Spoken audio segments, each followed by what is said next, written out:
Assalamualaikum and good morning. In this video, my team and I is going to present a topic called application of differentiation in rate of change. Assalamualaikum warahmatullahi wabarakatuh. My name is Nur Sazani Sumaira. Before we begin, let me introduce our group members. We are a group of 6 members. Ini Devina Abdurrahman, Nur Sazani Sumaira, Seti Amadi Sazani Say, Emily Kajemi, Yi Wen Wan, Chong Yong Fen. Each of us will be presenting of different parts of this project. Here a quick overview of the content we will be covering. First, introduction. Second, filler table 1.1. Third, filler table 1.2. 4, problem and solution 1.1. 5, problem and solution 1.2. 6, discussion and conclusion. Next, I will be present my part, which is introduction. Differentiation, a core concept in calculus, is used to calculate the rate of change of one quantity with respect to another, allowing us to understand how functions behave and to make informed prediction. It plays a crucial role in many real-world applications across physics, economics, and engineering. In physics, differentiation helps determine velocity and acceleration by analyzing how displacement change over time. It can also be used to model rate of population growth. In economics, it is essential for calculating marginal cost, revenue, and profit, which indicate how these values change with production levels, as well as for measuring demand elasticity and how demand responds to price change. In engineering, differentiation is applied in the design and analysis of control systems, such as in robotics, where it predicts the movement of parts, and in vehicle design, where it helps understand variation in speed and acceleration. These examples highlight how differentiation enables to analysis and prediction of dynamic change across a wide range of disciplines. Next, I will present a filler table based on problem 1.1 from our group assignment. First, let me brief about filler table, which is a tool used to help solve problems. It stands for facts, which are what we already know, idea, the possible ways to solve the problem, learning issue, what we need to find out, and actual plan, how we plan to solve it.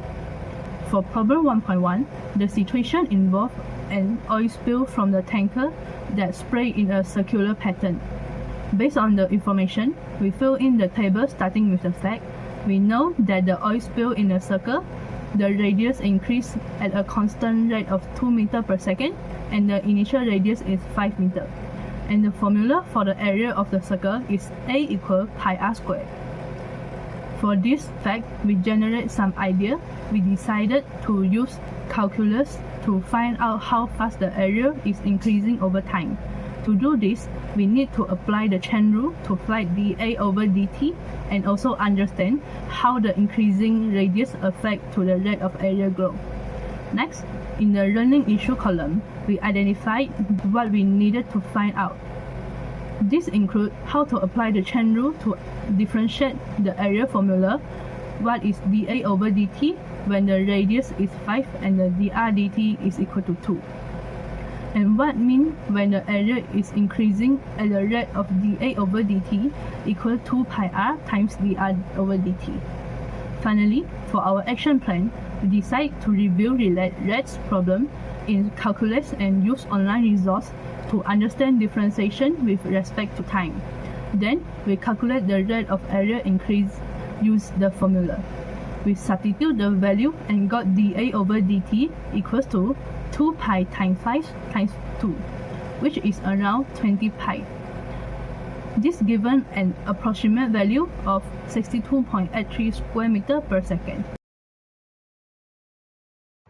Hello everyone, today I will be walking you through a filler table based on problem 1.2, which involves using calculus to find the velocity and acceleration of a moving piston. Let us begin with the facts. A piston moves according to the function st equal to 2t power 3 minus 5t power 2 plus 8t, where st is the position in meters and t is time in seconds.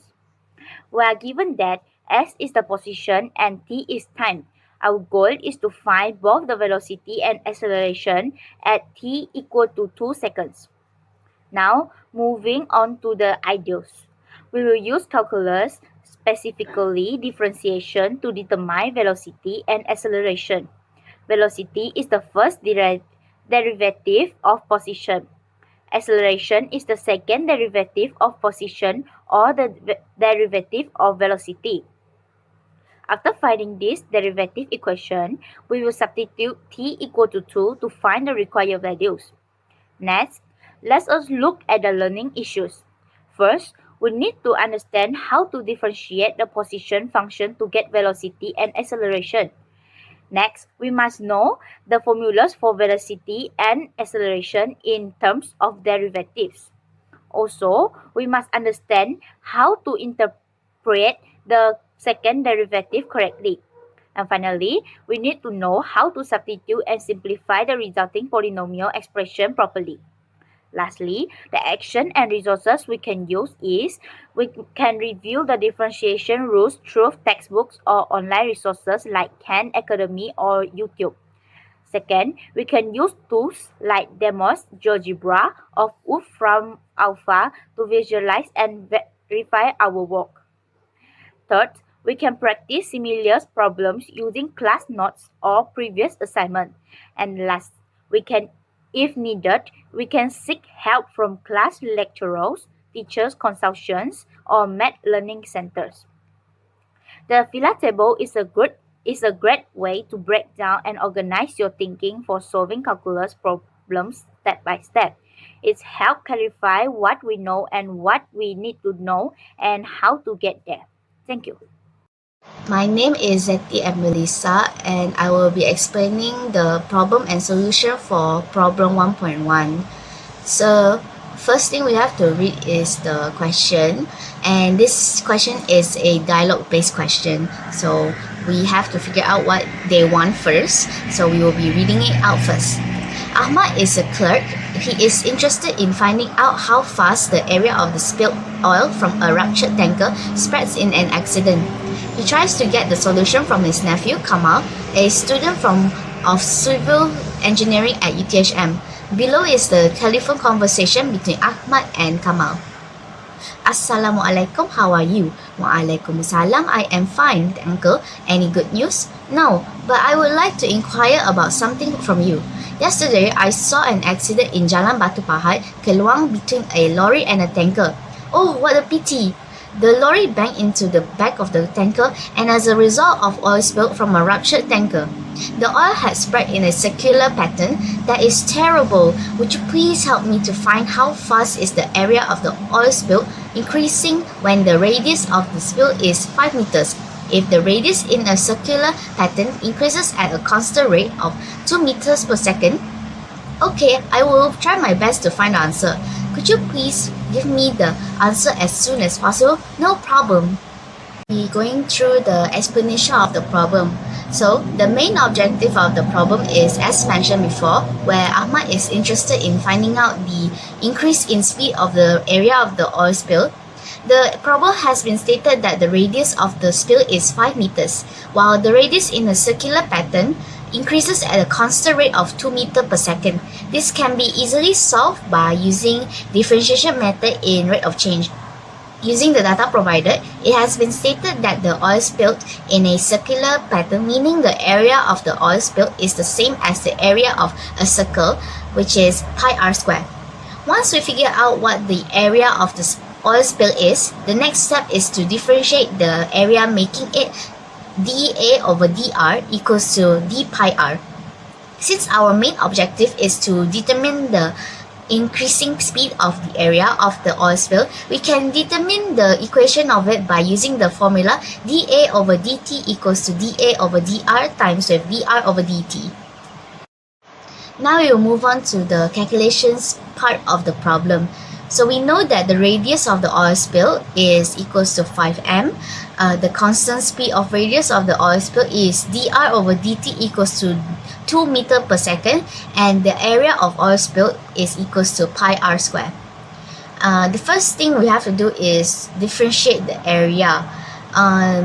This is because we want to get the dA over dr for the formula when we want to do the rate of change. So when we differentiate it, we have to bring up the square to the front and times it with the pi r first before minusing the square with 1. So the dA over dr we will get 2 pi r. After that, we will put all the provided data in the formula we mentioned before. For the dr over dt, we already have it since it is the constant speed of radius of the oil spill, which is 2 meter per square. So by putting all the data into the formula, we get 2 pi r times with 2 meter per square, which means our dA over dt is equals to 4 pi r m meter per square. After that, we will replace the 5 into the r because that is our radius. We will get 4 pi times with 5 meter per square, and after using our calculator, we will get 20 pi meter square per second. And so that means our speed of the area is 20 pi meter square per second. Let's look at problem 1.2, which is related to motion in a piston. So the question asks, a piston in an engine moves according to the function of displacement, which is equal to 2t cubic minus 5t squared plus 8t, where s is the position in meters and t is the time in seconds. Find the velocity and the acceleration of the piston after 2 seconds. So the keyword here is the function of displacement and find the velocity and acceleration after 2 seconds. To find the value of velocity and acceleration, we need to do differentiation from the given position function. For velocity, it is found by taking the first derivative from the function, while the acceleration is found the second derivative from the first derivative of velocity. Next is the calculation step by step for this problem. So step 1, we list out the information first. We know the first information, obviously the equation, which is the position function. The second information is find the velocity and acceleration after 2 seconds. So here after 2 seconds, which means t equal to 2. Step 2, we find the velocity. We know the formula for velocity is equal to s over t. So function for velocity will be equal to ds over dt.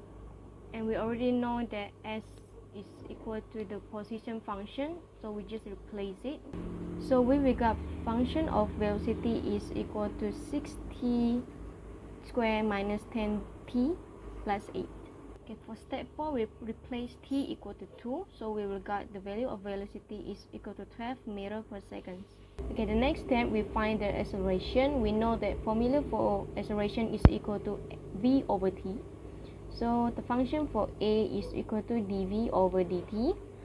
So we already got the velocity function, so we just replace it in the equation. Step 6, we just using the basic derivatives rule just like the previous one. So we will get the function a is equal to 12t minus 10. The last step is we replace it the t equal to 2, so we will get acceleration is equal to 40 meter per second square. For the final part of our presentation, I will be discussing the key insights and takeaways from our exploration of the topic, application of differentiation, which is rate of change. Through this PBL task, we have gained a much deeper appreciation for how differentiation beyond being just a math technique actually plays a critical role in solving our real-life problems. We have learned to use calculus to analyze how one quantity changes in relation to another, especially in time-related situations.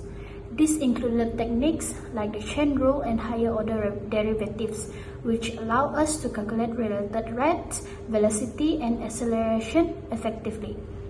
In problem 1.1, the oil spill scenario highlighted how the area of a circular spill increases as its radius expands at a constant rate.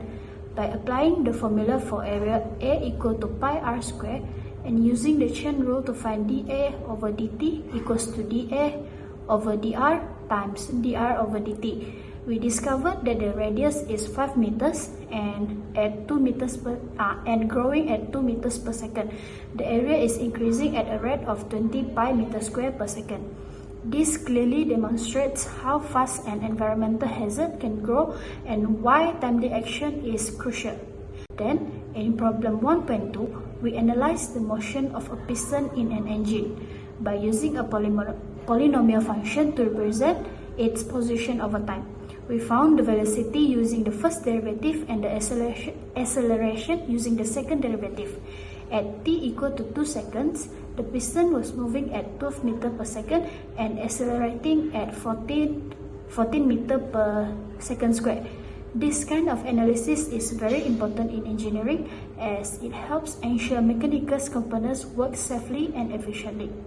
In conclusion, this PBL has not only enhanced our mathematical understanding but also strengthened our problem-solving and analytical skills. We now see how differentiation can be applied to a wide range of real-world problems, from environmental monitoring to mechanical design.